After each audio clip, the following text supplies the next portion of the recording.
I missed school because my mother passed away. Oh my god. No!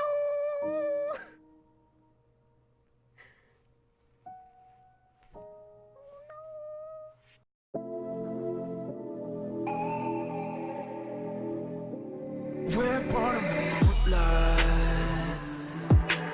Ain't no fantasy.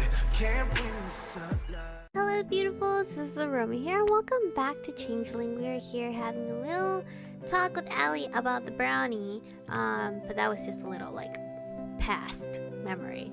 That had pushed reading about brownies to the top of the research list just so I wouldn't end up on a chair screaming in a panic the next time I creeped through my room.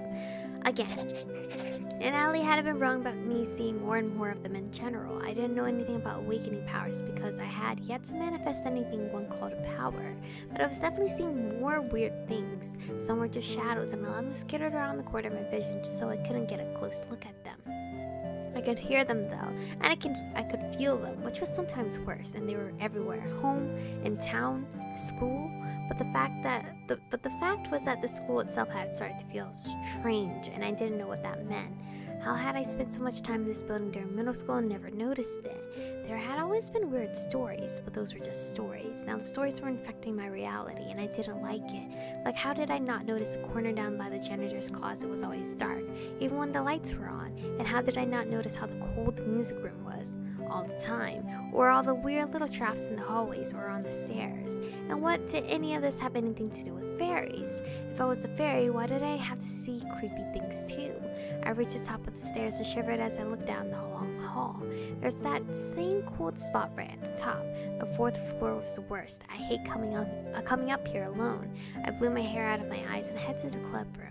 I was surprised to find William there, seated on the sofa reading. He looked up with equal surprise when I walked in. Hi, I didn't really expect anyone to be here. I come here sometimes. I have a free period right now. Me too. I thought I'd come up and read here instead of going to the library downstairs. I hope I'm not interrupting. Of course not. And let's go straight into the library to not bother William. I joined him on the sofa, dropping my book bag on the floor by the coffee table. So you stick around through your period for club activities or something? That's not really it. I don't help with the agency like the others. I have lessons after school instead. Lessons? Yeah. Can we ask about lessons, or is that rude? Ask him what he's reading instead? What kind of lessons? I don't know. He's gonna even tell me? What kind of lessons? I mean, if it's okay to ask. If it's not okay, you can just tell me to shut up. I wouldn't tell you something like that. I gave him a teasing grin. That's because you're too nice. Sometimes I definitely need to be told to stop talking. I don't know if you've noticed, but sometimes I ramble. Kind of like now, actually, where I kind of struggle to find a natural stopping point for my thoughts. So I just keep going, and okay, I'm done. Shutting up now. It's kind of funny. It wasn't quite a laugh, but it was a chuckle, sort of. I don't mind if you ramble a little. It's, he shrugged and smiled slightly. It's fine. Well, I'm glad there's one person who doesn't mind. I get lessons on controlling my abilities. Abilities? You mean your ESP? He nodded. I'm good at suppressing it, but that's not really the same as being able to control it.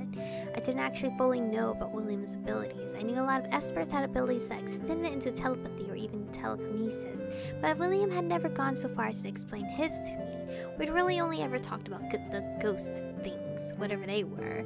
That said, I got into the feeling a few times that he was able to read my thoughts. At the very least, he seemed to respond to them sometimes.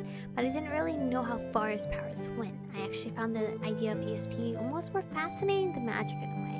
So, suppressing your abilities, that just means restricting or keeping a lid on it. Is that it? Something like that. Controlling it means using it functionally. It's important because, well, for people like me, suppression has its limits. It can still slide out of control if our emotions get the best of us, or if we try to use it but can't do it well, like what happened in art today. Wait, what? I thought that was his ghost. Which part of what happened in art today? Well, when the can of solvent fell, I didn't want it to hit you. That's how it missed me. You did that. He nodded and colored faintly. Now it made sense. I was wondering. I just noticed how it kind of moved to the side at the last minute. But I messed up and flipped over the pastels and other things and made a huge mess. It wasn't that bad. That mess could have easily been caused by someone bumping the table. Besides, you still kept the can of paint solvent from falling on me. Thanks. You don't have to thank me. I just didn't want to let them, them, the ghosts, I assume. So they were the ones who turned over the can in the first place. Psh, jerks. I shot him a smile. William was always more talkative up here when I saw him anyway. I suppose that if he didn't have to worry about his ghost being brass and throwing cans of solvent at people, he was more comfortable being himself. I was glad I'd come up here if it meant we could chat for a little while. Actually, I wanted to apologize about art. Apologize why? I shouted at you to not help clean. Oh, thank God. I was really sad about that. That wasn't shouting. You barely even raised your voice. I just felt like it was rude. You were trying to help, but just didn't want you to clean up after me. That wasn't your fault. You don't have to apologize for that. I'm sorry. I said you don't have to apologize. I should be the one apologizing, probably. If I hadn't spoken to him, then none of this would have happened. Then again, I don't want to apologize for just talking to him. I shouldn't have to. No, you don't have to apologize. Not at all. I know it must be awkward to talk to people out there sometimes. You just seem really down lately. It's not awkward to talk to you. I just worry. I grinned at him. I was telling me not to worry about you. That's not fair. He blushed red and looked away. You're so adorable. William, it's okay if you don't want to talk to me, but please don't tell me not to worry. Of course I'm going to worry about you. You weren't at school Monday, so I thought you might have been sick or something. Then you left early. He looked at me a bit sheepishly, fidgeting with his hands. I'm not sick. It's just that the truth is, I missed school because my mother passed away. Oh my God. No!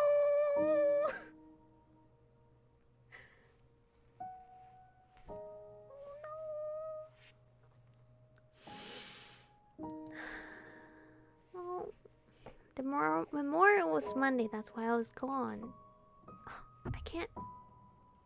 I don't even want to read anymore. Oh my God, I'm so sorry. I had no idea something like that happened. I have goosebumps all over. I flailed at myself inwardly, regretting poking him about that. I didn't want to make him talk about something unpleasant. No, it's okay. I mean, I'm okay talking about it. I didn't really know her very well anymore. She had been in the hospital since I was very young. I wasn't allowed to visit her because it upset her a lot. What? It's sad, but I actually don't remember much about her. So she's been in the hospital since you were a baby? Duh, that must have sucked. She was in the hospital for that long. Like a psychiatric hospital, maybe. She had been getting worse for the past few years. I think things were very hard for her. There was a lot for her to deal with. I hope she's at peace now. I'm so sorry. I shouldn't have pressed you about telling me this. No, I don't mind telling you. I would rather tell you than have you worry about me. I'm even more worried now. Losing a parent had to be hard, whether you knew them well or not. In fact, not knowing her must have even made it worse in a way. I wish I knew what to say. I'm just so sorry. It means a lot that you even asked. I reached for his hand and took it carefully, squeezing. I'm here if you want to talk. Ever. William flinched when I touched him as if he hadn't expected it. His face went red and he jumped to his feet, jerking his hand away. Okay, William, you don't have to... I don't have cooties or anything. You didn't have to dramatically do that. I'm kidding. I know he probably hasn't had this interaction before, so I know that wasn't over. He's not being dramatic. Sorry, shoot, did I offend him? No, I'm sorry. You don't... Before I could even finish, he fled to the library, face and ears bright red. Guess that was the wrong thing to do. I didn't know if it was embarrassment or just not wanting to be touched. His hand was so cold. I sighed. Well, he was really shy, so maybe he took it the wrong way. I flopped back against the sofa and pulled a pillow on my lap. Part of me wanted to go after him, but I didn't think it was a good idea to press further. I had definitely been nosy enough for one day. Ugh, I can't believe it made him feel like he had to tell me that. He said he was okay talking about it, but I couldn't imagine that was true. I need to learn when to stop poking. After a few minutes lamenting my stupidity, I finally went to get one of the books I borrowed from the Bilos. I needed to get my mind off William, and I'd come here to study anyway, so I should probably get to it. I returned to the sofa and grabbed my journal from my bag. I opened the book to the place I'd marked, a section on something called crimbles, and decided to just pick up from where I left off. Crimbles are apparently a type of changeling, which I'd also read about before. Changelings were, pretty terrible if you ask me. Changelings, huh? There were a lot of different versions of those, but the most basic version was that fairies sometimes stole human children, usually infants, and replaced them with a fairy. This route, we learned about changelings pretty early on compared to Danny's route. Theories varied on why they did this. The stolen children were thought to potentially be used as breeding stock to rejuvenate the fairy race. Sometimes they were just used as servants, and in some stories they were actually given over as some sort of payment to hell. Well, goddamn. Okay, charming.